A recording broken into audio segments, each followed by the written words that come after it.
16 अगस्त को RSSDI झारखंड यानी research society for study of diabetes द्वारा एक प्रेस कॉन्फ्रेंस का आयोजन किया गया। आयोजन सचिव और RSSDI झारखंड चैप्टर के सचिव डॉक्टर अजय पटवारी ने कार्यक्रम की रूपरेखा प्रस्तुत की। 16 और 17 अगस्त को राजविलास पैलेस में 2 दिवसीय कॉन्फ्रेंस आयोजित की जाएगी, जिसमें विभिन्न राज्यों और झारखंड के प्रत्येक जिले से विभिन्न सदस्य भाग लेंगे।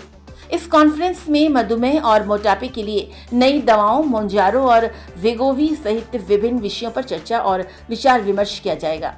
RSSDI RROP भी शुरू कर रहा है, जो एक 3 वर्षीय परियोजना है, जिसके तहत प्रत्येक जिले में एक गांव को गोद लिया जाएगा। इस कार्यक्रम का उद्घाटन मुख्य अतिथि डॉक्टर अनुज महेश्वरी, निर्वाचित प्रेसिडेंट नेशनल RSSDI के द्वारा किया जाएगा।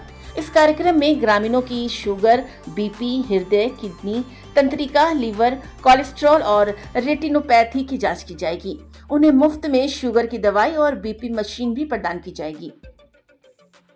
तो एक से चालू करने दीजिए।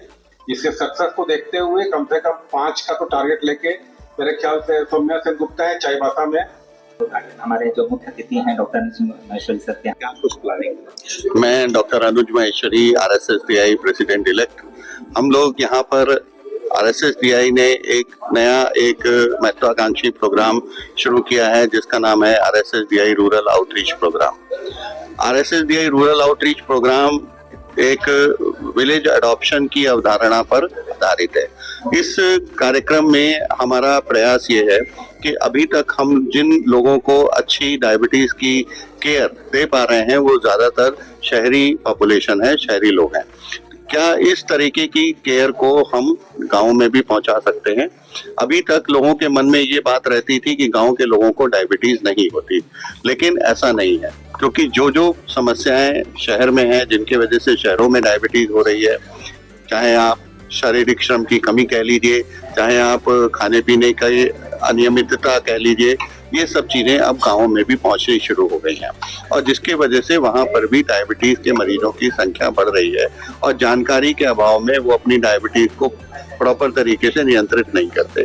तो हमारा उद्देश्य ये है कि हम छोटे छोटे ग्रुपों में, समूहों में, अपने लोकल राज्य स्तरीय चैप्टर्स के साथ में मिलकर के इन गांवों को चिन्हित करें और इनमें ये कार्यक्रम शुरू करें, जिससे कि उन गांव के लोगों को जो मधुमेह से पीड़ित हैं और अपना इलाज विधिवत नहीं ले रहे हैं, उनको उसको करने का मोटिवेशन मिले। इसमें हमारा ये 3 साल का प्रोजेक्ट है, जो कि जिसमें हम शुरू में जो लोग डायबिटीज से पीड़ित हैं उनकी और उनके कॉम्प्लिकेशंस की सारी जांचें करेंगे।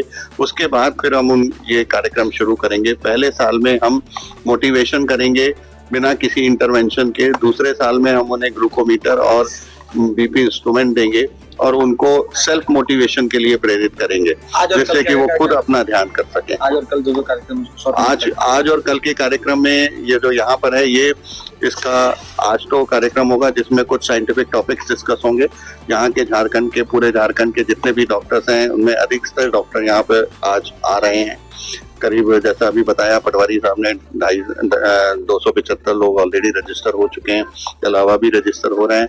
तो जो यहाँ पर आज का कार्यक्रम है, जिसमें मुझे पता है कि मेरा अपना टॉपिक ब्लड प्रेशर और डायबिटीज से रिलेटेड है, कि डायबिटीज के मरीजों में ब्लड प्रेशर की क्या भूमिका होती है और उसको कैसे नियंत्रित करना चाहिए, तो हम लोग डॉक्टर्स को बताएंगे।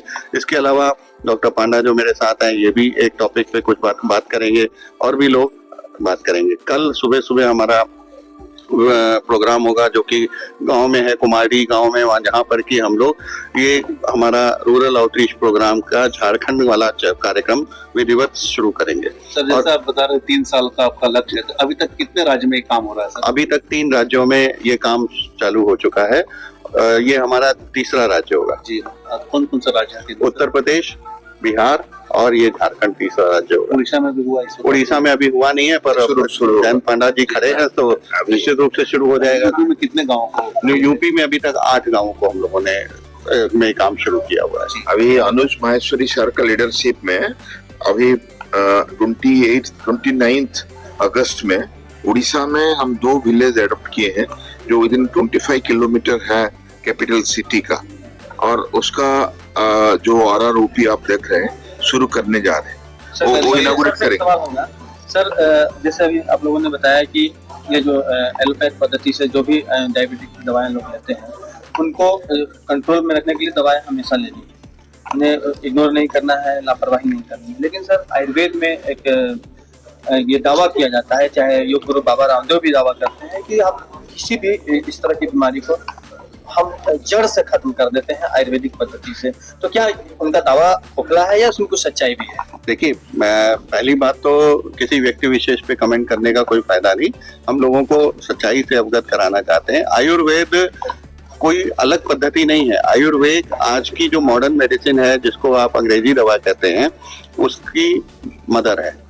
जब हमारे पास ये सारे साइंटिफिक वो नहीं थे, एडवांसमेंट नहीं थे, तो हम लोग क्या करते थे? जब हमारे पास ये कपड़े नहीं थे तो हम पत्ते लपेटते थे। तो उसी तरीके से दवा में भी ये था कि जब हमारे पास ये गोलियां नहीं थी, टैबलेट नहीं थे, तो हम पेड़ की छाल से या पेड़ के पत्तों से दवाइयों का काम लेते थे। वो एक एक्सपीरियंस पे बेस्ड होता था कि एक बार किसी ने किसी पेड़ की कोई पत्ती खाई और पता लगा इससे ये चीज ठीक हो गई, तो सबको पता लगा ये हो गया। इसी तरह से धीरे धीरे जैसे जैसे इवोल्यूशन हुआ, जैसे जैसे इंसान ने तरक्की करी, वैसे वैसे वो चीजें कि भाई हमने दवा की बजाय दवा का अर्क निकालना शुरू कर दिया, फिर उसको टैबलेट में बनाना शुरू कर दिया। तो ये एक प्रोग्रेस के थ्रू आया। अनफॉर्चुनेटली पिछले स्वतंत्रता के पहले करीब 200 साल भारत गुलाम रहा।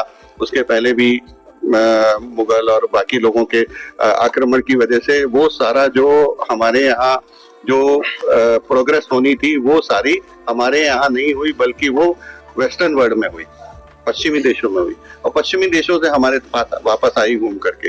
तो बेसिकली उसकी शुरुआत तो हम ही ने की थी। अब वो वहां से घूम करके वापस आई, लोगों ने उसको अंग्रेजी दवा का नाम दे दिया। दवा तो अंग्रेजी हिंदी थोड़ी होती है, दवा तो दवा है ना? तो उसमें ना अंग्रेजी कुछ है ना हिंदी कुछ है। जिसमें ऊपर नाम जिस भाषा में लिख दो, उड़िया में नाम लिख देंगे तो उड़िया दवा हो जाएगी। कितने लोग टोटल अभी जो संगठन है आपका 12,500 लोग हैं हमारे पास। सर 3 साल में क्या पूरे देश का लक्ष्य? हम 3 साल में अभी हमने 100, जैसे अभी अमित ने बताया आपको कि 100 गाँवों को लेकर के एक पायलट योजना है, लेकिन इससे ज्यादा भी हो सकते हैं। कोशिश हमारी ये रहेगी कि 100 से कम ना रहने पाए किसी भी तरह, जिससे 100 और वो 100 गाँव भी हम एक ही जगह नहीं करना चाहते, उनको हम पूरे देश भर में हर प्रदेश से लेना चाहते हैं। जैसे झारखंड से, बिहार से, वेस्ट बंगाल से, हर प्रदेश से 2-2, 4-4, क्योंकि हर प्रदेश अपने आप में थोड़ा अलग भी है। सबके यहाँ खान पान का तरीका अलग है, सबका थोड़ा बहुत जो फर्क है। जैसे साउथ इंडिया वाले जो प्रदेश हैं वहाँ ज्यादातर चावल ही खाया जाता है, उड़ीसा में भी ज्यादातर चावल खाया जाता है। जो नॉर्थ इंडिया के हैं वहाँ पे गेहूं ज्यादा उपयोग किया जाता है। तो उससे हमें थोड़ा सा ये भी पता चलेगा कि स्टेट वाइज डिफरेंस क्या है। सर जैसा आप बता रहे थे कि सैलरी आप रखेंगे, तो ये सैलरी क्या आपकी संगठन देगी उनको? हाँ बिल्कुल। कितने लोगों को रखने का प्लान है? अभी तो एक गाँव के लिए ये अवेयर करो कि अपना ब्लड प्रेशर, ब्लड शुगर, वजन, BMI, कोलेस्ट्रॉल जांच कर ले। ये जो RSSDI जो कर रहे हैं तो अपने आप कॉन्शियस हो जाए, इसमें पार्टिसिपेट करें। ये मैसेज आप देना जरूर, क्योंकि इंडिया कैपिटल होने जा रहा है, तो आप लोग अपने करने के लिए ये मैसेज